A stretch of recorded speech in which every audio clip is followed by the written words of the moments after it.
Cosmetic surgery prices in Turkey are generally a lot lower than they are in England, but patients from abroad are sometimes charged higher prices than people from Turkey. Carry your passport with you wherever you go. Places just will not transact with you without one. Number 1. Where your transportation isn't included in your service from the clinic or hospital where you're having surgery, make sure before you attend a given appointment with them that they will be getting you a taxi for your return to your accommodation after your appointment. Number 2, be prepared for what I consider dangerous driving as standard compared to the UK. Number 3, carry your passport with you wherever you go. Number 4, get a SIM card that allows you to make and receive calls in Turkey and to access Wi-Fi. Number 5, if you're a woman and if this applies to you, bring a supply of tampons from home. Number 6, make sure that you've organised your surgery before you travel. Surgeons in Istanbul at least tend to be very busy. Number 7, check how many sessions of general anaesthetic will be involved in your procedure or your procedures. For me, there turned out to be a question mark over this. And there is a bonus 8th tip coming up at the end, so do stick around. So here we are, another beautiful day in Istanbul. Might go down to the beach just to soak up all this gorgeous sun. Now, for some details relating to each of those points, number 1, as I say, where your transportation isn't included, you should arrange before you attend your consultation or whatever appointment you've got at the clinic or hospital where you're having surgery for a staff member from the clinic or hospital to get a taxi to stop for you on the street to get you back to your accommodation. You should also have a few business cards with you from your hotel. Put a couple in your phone case. This is to show the taxi drivers your address. Now, don't ask me why, but taxis never ever stop for me in Istanbul, and I got stranded twice because of that. In Nişantaşı, one of the 2 places where I got stranded, I luckily found my way to Moda's hotel, whose receptionist very kindly got a taxi for me. When I was stranded for the 2nd time, which was in Fulya, I was rescued by a lovely young man who works in a coffee shop, Coffee Istanbul. He accompanied me to a street where taxis are more frequent, and he stopped one for me. Also on the point of taxis, one refused to take me from my hotel in Beşiktaş to Nişantaşı as the fare wasn't worth it to him. Nişantaşı is quite close to Beşiktaş. Another refused me a ride to another place, not sure of the pronunciation, Atasehir. He said he didn't know the way and he didn't have his sat-nav. They do have at least one app similar to Uber for taxis. I never looked into that though. On the other hand, taxis are very cheap compared to the UK. Point number 2, be prepared for dangerous driving. As I say, I'm comparing it to the UK where I'm from. I don't know what the laws in Turkey are relating to the wearing of a seatbelt, or if there are any laws, I don't know how strict they are. I found myself in taxis with broken seatbelts on more than one occasion, and the driver made no acknowledgement of that. I honestly don't know what the point of zebra crossings are in Turkey. Drivers take no notice whatsoever of them. And listen, cars just barge in. Emerging from a side road, they barge onto the main road. They just do not wait. Changing lanes, guess what? They just barge in, they don't wait.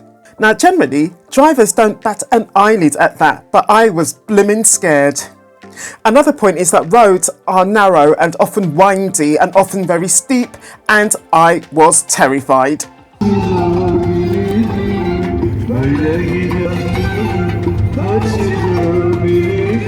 Point number 3, carry your passport with you wherever you go, including to the hospital or the clinic, whatever you're going there for, and to banks and to foreign exchange shops. Foreign exchange shops are called, well, I'm not sure of the pronunciation, DOVIZ is the spelling. Those places just will not transact with you without one. I'm under the impression that having to show such places your passport is actually a government or a legal requirement. Şimdi 2 defa da burun operasyonu olmuş. She's pausing now. Point number 4, get a SIM card that works in Turkey. Wi-Fi in particular is important whenever you're outside your hotel. That said, GPS seems to work without Wi-Fi, so I was able to use Google Maps to walk to a couple of nearby clinics. In my opinion, it's necessary to be able to both make and to receive phone calls other than via WhatsApp when you're outside of your hotel. So if you're stranded somewhere because you can't get a taxi to stop for you, like someone I know, you can at least call for help. Also, your clinic can contact you outside of your hotel if you've got a SIM card that works in Turkey. Unbeknown to me, for one of my appointments, I'd been sent a chaperone who was due to meet me at the place of my appointment. When I met her, she explained that she had actually tried to call me, but of course she couldn't connect with me because my SIM card didn't work in Turkey. The lovely Gul has just finished my final treatment. Hopefully Gul will only see me in about 10 years' time when I want to have my crowns redone. Point number 5, if you're a woman and this applies to you, then bring your own tampons. They are just so hard to find here. I couldn't find any in Migros, which was a supermarket just up the road from the hotel, and it's a very large supermarket chain in fact. I had to get my chaperone from Ginamed, the lovely Aussie, to find some for me. He could only find a kind that doesn't come with an applicator. I subsequently found out that my hotel sold Tampax. You want E cup? E or F, maybe like... Why? Why? Because I want bigger breasts. Point number 6, surgeons in Istanbul are busy, so be prepared not to be able to have your surgery straight away, and in fact of course you should make sure that it's fully arranged before you travel. I was in Istanbul for a whole 7 weeks and I could not get any surgery for the life of me. I did have my surgery semi-organised with the clinic before I came to Istanbul, but after I had my in-person consultation with the surgeon, the patient coordinator just ditched me, and to this day I've got no idea why, but you know, it's not really a big deal. Cosmetic surgery prices in Turkey are generally a lot lower than they are in England, but patients from abroad are sometimes charged higher prices than people from Turkey. Be prepared for a lack of efficiency and reliability at certain clinics. I was messed around quite a lot. Clinic Hub are very nice people, but all these months, if not years on, I'm still waiting for feedback on my facial surgery after my consultation with them. Apparently my nose was the cause of the hold-up. Also, they made me wait for nothing for another form of treatment. It was orthopaedic treatment to deal with an injury to my right foot.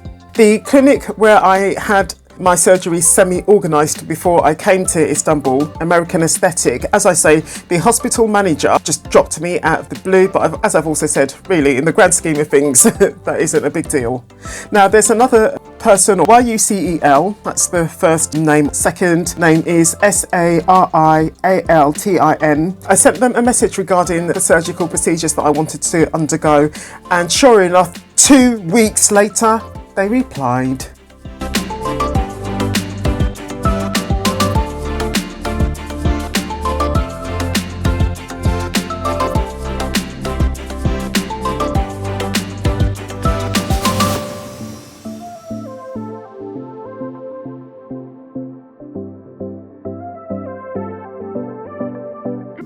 Can I see? Yeah, the thing is, I'm on my period and I've got equipment down there. Point number 7, which relates to how many general anaesthetics one can have in a given frame of time. There is actually quite a huge difference of opinion between surgeons on this. Some say you can only have one every 3 months. That is what Dr. Burak from Clinic Hub told me during my consultation with him, where I explained to him that I'd already had 2 general anaesthetics in 15 days. He said in that case he couldn't offer me any surgery for another 3 months in order for my body to have time to clear the general anaesthetic out.